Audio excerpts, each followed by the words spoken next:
Hyderabad cricket association ఎన్నికల polling ప్రశాంతంగా ముగిసింది. ఉప్పల్ స్టేడియంలో ఉదయం 10 గంటలకు ప్రారంభమైన పోలింగ్ మధ్యాహ్నం 2 గంటల వరకు జరిగింది. మొత్తం 218 మందికి హక్కు ఉండగా అందులో మధ్యాహ్నం 1:30 వరకు 180 మంది తమ ఓటు హక్కును వినియోగించుకున్నారు. అధ్యక్ష, సంయుక్త కార్యదర్శి, ఉపాధ్యక్షుడు, కోశాధికారి, ఎగ్జిక్యూటివ్ సభ్యుని పదవుల కోసం మొత్తం 18 మంది బరిలో ఉన్నారు. అయితే కార్యదర్శిగా శేషనారాయణ ఏకగ్రీవంగా ఎన్నికయ్యారు. ప్రస్తుతం రాష్ట్ర ప్రభుత్వ సలహాదారు, మాజీ ఎంపీ వివేక్, విద్యుత్ జయసింహ మధ్య పోటీ నెలకొంది. అయితే కోర్టు ఆదేశాల నేపథ్యంలో ఎన్నికల ఫలితాలు ఈ రోజు వెలువడే అవకాశం లేదు. ఇదే విషయానికి సంబంధించి మరింత సమాచారం మా కరెస్పాండెంట్ తిరుమల అందిస్తారు. తిరుమల, చెప్పండి. హెచ్సీఏ పోలింగ్ కంప్లీట్ అయినట్టు తెలుస్తోంది. ఎన్నికల రిజల్ట్స్ ఎప్పుడు వెలువడే ఛాన్స్ ఉంది?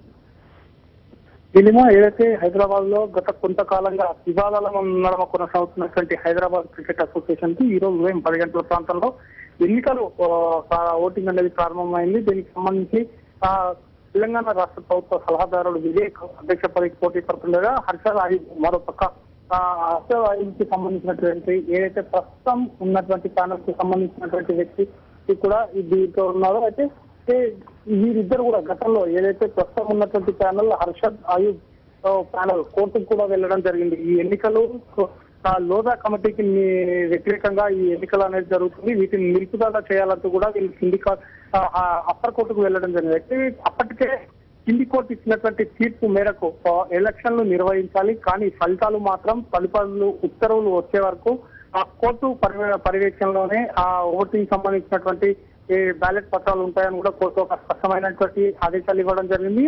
దానికి కోర్టు సూచించినటువంటి వ్యక్తిని ఎన్నికల కమిషన్ అధికారిగా నియమిస్తూ ఈ రోజు అతని సమక్షంలో ఈ ఎన్నికలు అనేది జరుగుతున్నది. అయితే ఇప్పటి వరకు మనకు అందినటువంటి సమాచారం మేరకు ఖచ్చితమైనటువంటి సమాచారం లేదు. అరగంట క్రితం మనకు వచ్చినటువంటి సమాచారం మేరకు 190కి పైగా కూడా అక్కడ వచ్చినటువంటి సమాచారము. అదేవిధంగా దీనికి సంబంధించి ఇరు వర్గాలు గత కొన్ని ఒకరిపై ఆరోపణలు, ప్రత్యారోపణల నేపథ్యంలో ఈ ఎన్నికలు కూడా ముగుస్తున్నాయని కూడా మనం చెప్పుకోవచ్చు. Neelima. Okay, thank you Tirumala.